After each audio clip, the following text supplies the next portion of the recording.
j'ai choisi de vous présenter et d'installer un radiateur électrique vraiment décoratif et vraiment efficace et confortable. Alors pourquoi il est décoratif? Parce que sa façade en pierre naturelle a un aspect particulièrement esthétique. Et en plus, la partie technique, la partie métallique à l'arrière, est totalement invisible quand on regarde le radiateur. Alors pourquoi il est efficace et confortable? Tout simplement parce que la roche qui constitue cette façade est le matériau qui aujourd'hui a la meilleure rémanence thermique. C'est-à-dire c'est le matériau qui accumule le mieux la chaleur et la restitue le mieux. Alors ce matériau exceptionnel, qui a pour nom Dualker, mérite que je vous raconte un peu son histoire. Nous sommes en Espagne, dans le nord de l'Espagne, dans les Asturies, qu'on appelle aussi la Suisse espagnole. Et un monsieur qui s'appelle Pedro dispose d'une carrière, et cette carrière est une carrière de silice extrêmement pure. Et avec cette silice, il a l'idée de fabriquer, avec la méthode qu'on utilise pour faire du grès cérame, des dalles de pierre. Et ces dalles de pierre, il va en faire les façades de nos radiateurs. Comme je vous l'ai dit tout à l'heure, ces plaques de roche ont une inertie thermique exceptionnelle, mais elles ont aussi un autre avantage, c'est qu'elles ont une montée en température très rapide. Pourquoi? Parce que la fameuse carrière dont je vous parlais contient aussi 7% d'aluminium. Et l'aluminium, on le sait, est l'un des meilleurs conducteurs thermiques qui existent.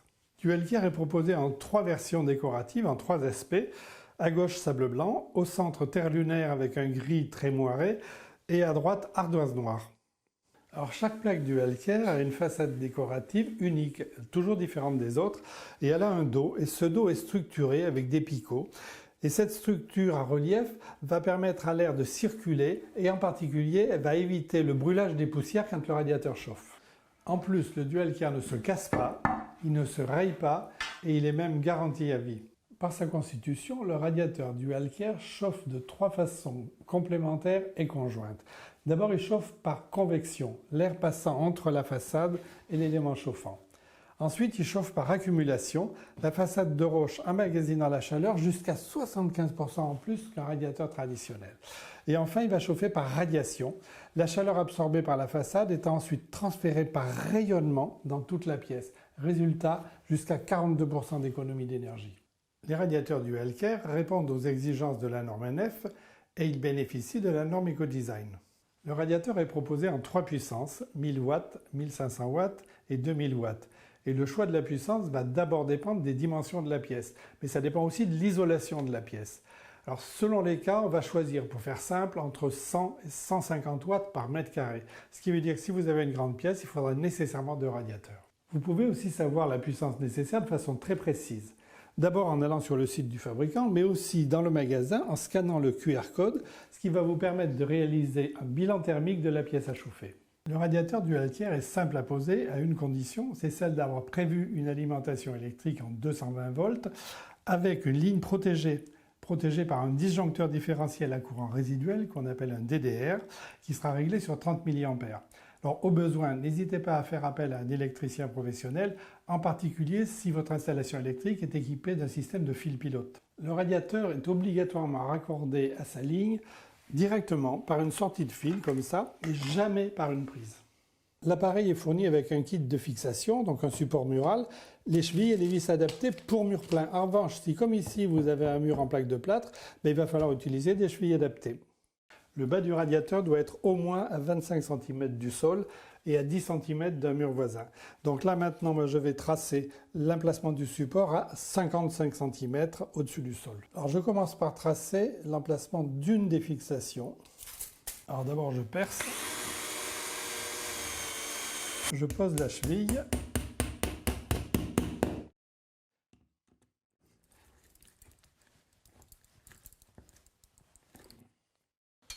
Et je visse le support, mais sans serrer, pour pouvoir régler et tracer le deuxième point de fixation. Et pour tracer le deuxième point de fixation, j'utilise le niveau pour que les fixations soient parfaitement alignées, bien horizontales. Voilà, c'est ici.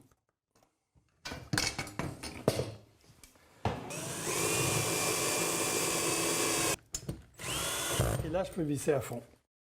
Et je peux maintenant poser le troisième point de fixation et visser.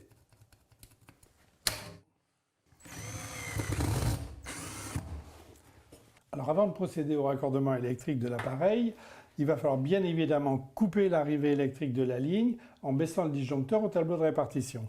Le radiateur est équipé de 3 fils, un fil de phase marron, un fil bleu pour le neutre et un fil noir qui est le fil pilote. Si comme ici, je n'ai pas de fil pilote, j'ai une installation sans fil pilote, on va supprimer le fil pilote, on va le couper à ras et on va simplement raccorder le fil marron sur le fil rouge de phase et le fil bleu sur le fil bleu neutre.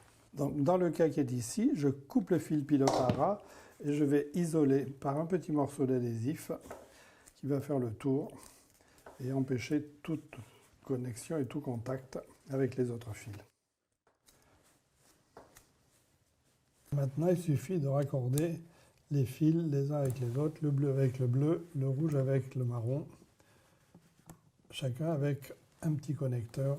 Là, c'est des connecteurs très traditionnels à vis.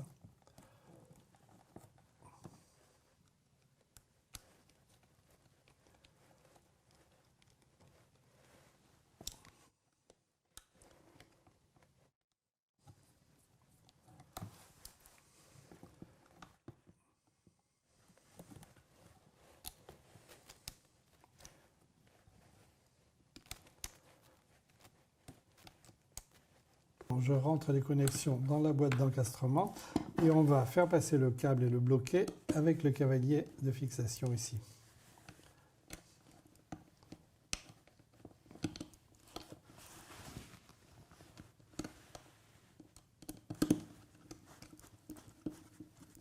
Et il reste juste à poser le cache de la sortie de fil avant d'accrocher le radiateur sur son support. Alors maintenant, il suffit d'accrocher. Bon, c'est un peu lourd, évidemment, parce que la façade en roche naturelle est un peu lourde. Voilà, il est accroché au support. Je vais pouvoir fixer en bas. Et pour terminer la pose, il suffit de visser ici une petite vis dans le bas du support. Et l'appareil est posé définitivement. L'appareil est équipé d'un boîtier de commande électronique avec thermostat et programmateur. Alors une fois que j'ai relevé le disjoncteur au compteur, j'appuie sur l'interrupteur de l'appareil, l'écran s'allume. Et là j'ai un premier mode de fonctionnement qui est le mode manuel, c'est-à-dire que je peux régler soit en montant soit en descendant la température que je veux, ce sera une température constante. Second mode de fonctionnement, le mode fil pilote. Là, vous pouvez l'utiliser uniquement si votre installation électrique est pourvue d'un fil pilote. Et troisième mode de fonctionnement, le mode automatique. En mode automatique, je peux programmer heure par heure et jour par jour la température que va me donner le radiateur. Alors que ce soit en mode manuel ou en mode automatique, vous pouvez disposer de 3 allures de chauffe. L'allure confort, là j'ai choisi 19 degrés. Une allure éco, 16 degrés, c'est-à-dire 3 degrés de moins que la température confort. Et enfin, une allure hors gel, là c'est dans tous les cas 7 degrés de température maximum. La commande dispose aussi d'un verrouillage, le verrouillage pour éviter une modification intempestive du réglage. Mais il y a surtout la fonction fenêtre ouverte. Et cette fonction fenêtre ouverte fait que l'appareil s'arrête automatiquement si la température baisse de 3 degrés en 5 minutes parce qu'on a ouvert une fenêtre. Et il se remettra automatiquement en marche quand la température remontera. En conclusion, on peut avoir un radiateur qui est élégant, qui participe au décor de la pièce, mais qui est aussi très confortable puisqu'il propose une chaleur douce et homogène. Et de surcroît, il est économe en énergie.